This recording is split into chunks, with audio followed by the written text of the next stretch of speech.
Dana White gave an update on the UFC White House card. He admits that security is going to be a big issue.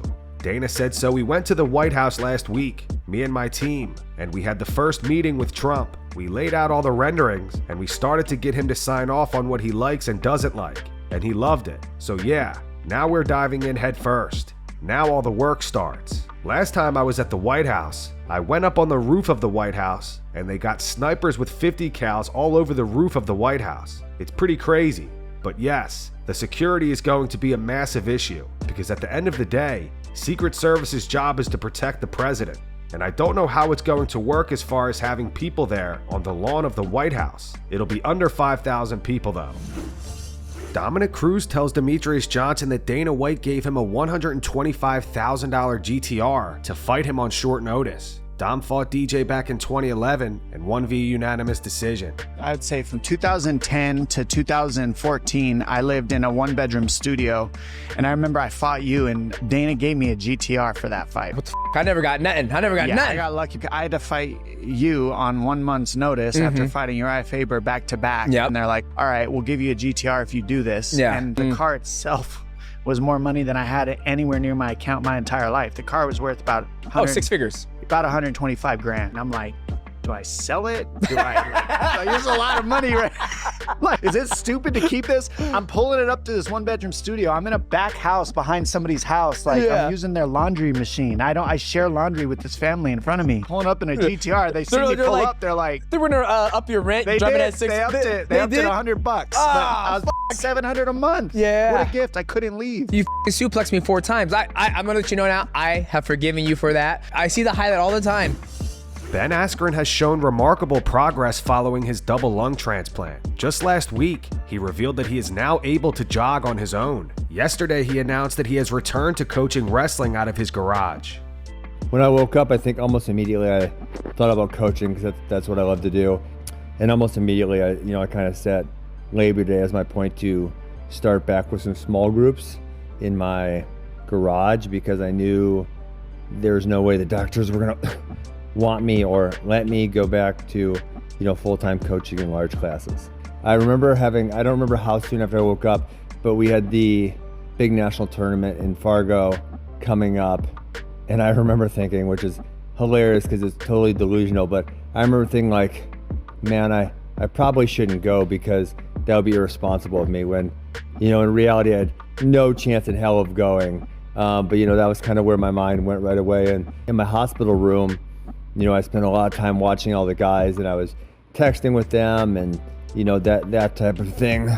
So, coaching's at the forefront of my life and it's something I love to do. I think I'm meeting all the doctor's orders at this point. An open air garage is going to be much safer than, being in a small enclosed space. One of our main goals is to build the love of wrestling. And, you obviously need discipline. But when you love something and you're excited about it, it's easy. You actually don't have to be that disciplined, right? Because that's what you're looking forward to. And we can all think of something in our life, like we are so excited to do this. You don't need discipline to do it. You're freaking pumped every time you get the opportunity to. So when you can develop that passion and love for the sport, lots of times the kids do it themselves, whether it's watching extra wrestling matches or asking good questions or staying after practice. Like when they love it, that's easy. If they hate it, the second practice is over, boom, they're out the door and they're not thinking of it anymore. It's one of my secrets at AWA is I always force them to acknowledge what the real problem is.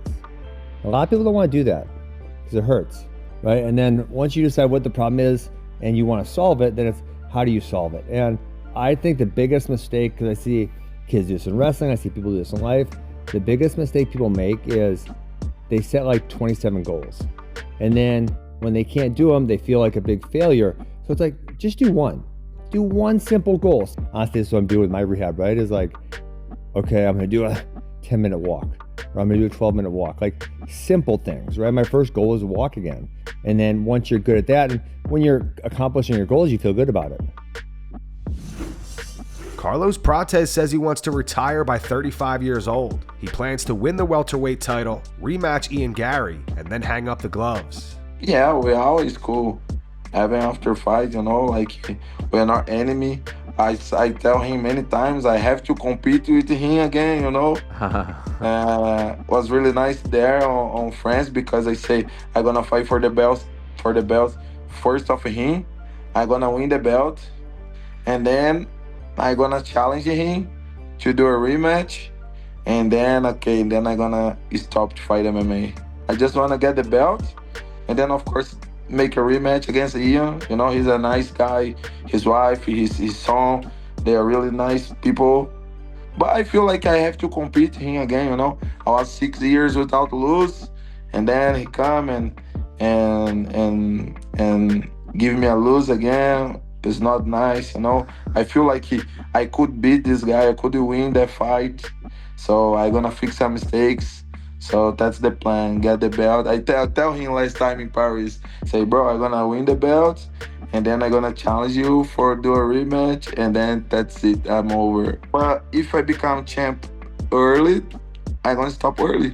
Invest a lot of money to be safe after fight and just enjoy the life.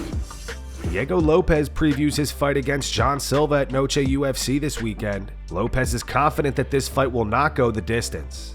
Bro, I think this fight is not go to the distance, you know. It's not go to the distance because who's for this? I'm go to the front for change the punch. This guy Sam. I hope this guy stay ready for this, you know, because like I trained for finish this fight. I think my experience, you know. I think my experience I proved myself with the best guys in the world. My first fight in UFC, I prove I'm stay ready for the top, you know, for a long time. And now I number 2 in the rank. I defend my position now. I think in this game, you know, it's level, it's high level, no? I think I prove I'm staying the high level. Yeah, now is the division is a little bit mixed, no? It's like you never know what's happening now in the division. But I think Saturday night I take a great win. Maybe I'm stay again the conversation for the title shot. Yesterday, right-wing political activist Charlie Kirk was shot while on stage at Utah Valley University. He was taken to the hospital in critical condition, where he was pronounced dead later that afternoon. Here are some reactions from the MMA community. Colby Covington posted this on X. He wrote, "One of the brightest minds of this generation was taken from us today. Charlie was a patriot, a leader, a kind soul, and most importantly, he was a husband and a father. Pray for his family and pray for America." Aljamain Sterling said, "RIP to Charlie Kirk. Just because you don't agree with someone's opinions doesn't mean you just start killing people. Debate, dispute, and agree to disagree. You gotta be a dark human being to want to kill people over different likes, preferences, opinions. That's what makes us special. We are all different but one people." Darren Till said, "Prayers for Charlie Kirk. And whether his views are agreed with or not, he gives everyone the right to challenge his views while he challenges theirs." Gilbert Burns wrote, "This is heartbreaking news." Stipe Miocic posted this to his Instagram story. He said, "God be with Charlie's family." Jamal Hill posted this photo. In the caption, he wrote, "Sad day in America when you can't even speak the truth. If you are cheering this, you are the lowest form of humanity there is. RIP Charlie Kirk." Rampage Jackson had this to say during his live stream last night. What? He died? Oh, he died, chat. Charlie Kirk died. That's sad. For having an opinion about things. Like, the guy went to colleges and was having opinions.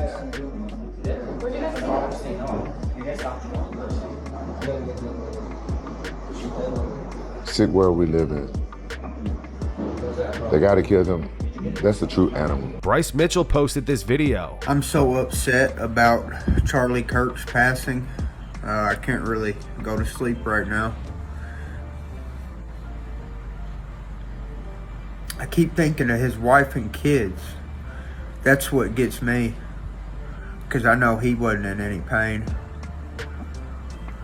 And I also know that Charlie Kirk was a extremely brave Christian, and he inspired me to make this post. He was the opposite of a coward. He said everything he believed and made it be known to people because he loved our country, America, that's going to every single day." Sean Strickland posted this video to his Instagram. In the caption, he wrote, "Thoughts on Charlie Kirk. The gut reaction is to double down and pick a side. Republicans, Democrats, they're not America first. They never have been.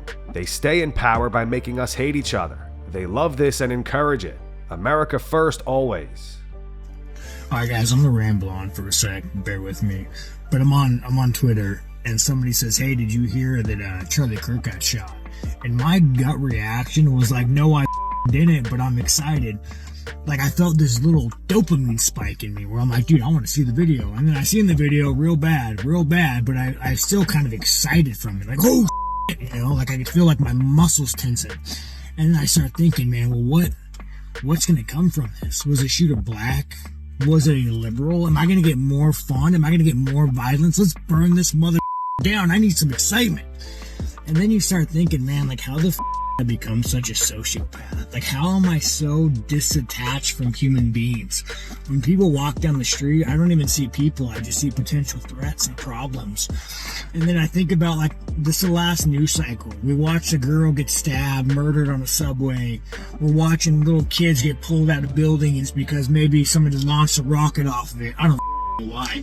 But we are so desensitized and we're such sociopaths. It's kind of sad. I was walking through a park and there was a homeless guy with a dog, and the dog had a tennis ball in his mouth and dropped it at my feet. And like, it was terrible. I wanted to hit the homeless guy and take his dog home. It's like the saddest thing I've seen all day. And I just watched a man get murdered, and that was exciting. And I have to ask myself, like, how did we become a generation of sociopaths? And then I think about the 90s, and I think about the early 2000s, and I think about the second Iraq war.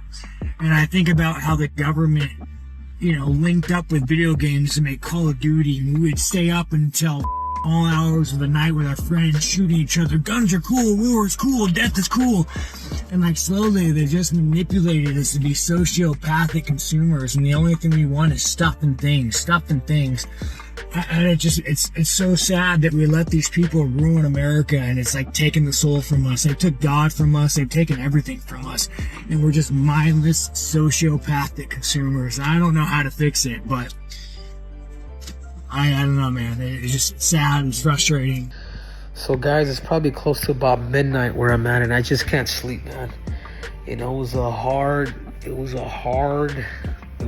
day today, man. It was a dark day, you can call it. You know, the assassination of Charlie Kirk, somebody who was willing to debate college students in these liberal schools all across the country, whether it was liberals or conservatives, but whatever it was just free speech. You know, he was able to debate with anybody that had anything to say, and he would do it to the best of his knowledge and never use profanity, but also, you know, put his faith and his logic into his whole perspective. You know, somebody that really helped President Trump, man, become president. So I just got back from practice teaching, coaching my kids, and I just seen what happened to Charlie. And oh my God, I pray for Erica. I pray for the family. I had an opportunity to meet Charlie on a few occasions. He's an amazing man. As being a father and just a person trying to fight for this country. Don't let him break us. We gotta pray for Charlie. This is really important. I pray for the family. He's just trying to do good. The devils came and he showed his colors. Try to separate this country as much as they are. Don't let them divide us at all. Right now, we need to pray for Charlie. Wicked. Evil's wicked. But God, Jesus will prevail, as he always has and always will be. Pray for Charlie Kirk. Over the weekend, Ilia Topuria ran into Terence Crawford. Afterwards, Topuria said he would put him to sleep if they ever boxed. He wrote, "I won't talk about what would happen between me and Crawford in an octagon. I'll talk about what would happen in a ring. I put him to sleep in the first contact." Terence Crawford reacted to that post. He said, "That dude's drunk. A lot of MMA guys, they drink a lot, so he must have been on that alcohol that day."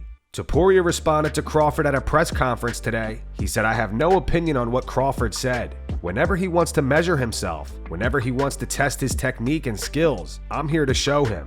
What bothers me lately is a lot of boxers come out, interfere with our game, criticize us, and try to put us down. The truth is, there are many MMA athletes who have tried going into boxing to test their skills, but I don't know many of the boxers that talk so much that have actually tested themselves in MMA. But in any case, whoever wants it, I'm here. And that's going to wrap it up for the news. Thanks for watching. For daily MMA news and content, subscribe to Full Mount MMA and click the bell icon to be notified when we post videos. Here are the 3 top comments from last video. The first one's from Don H.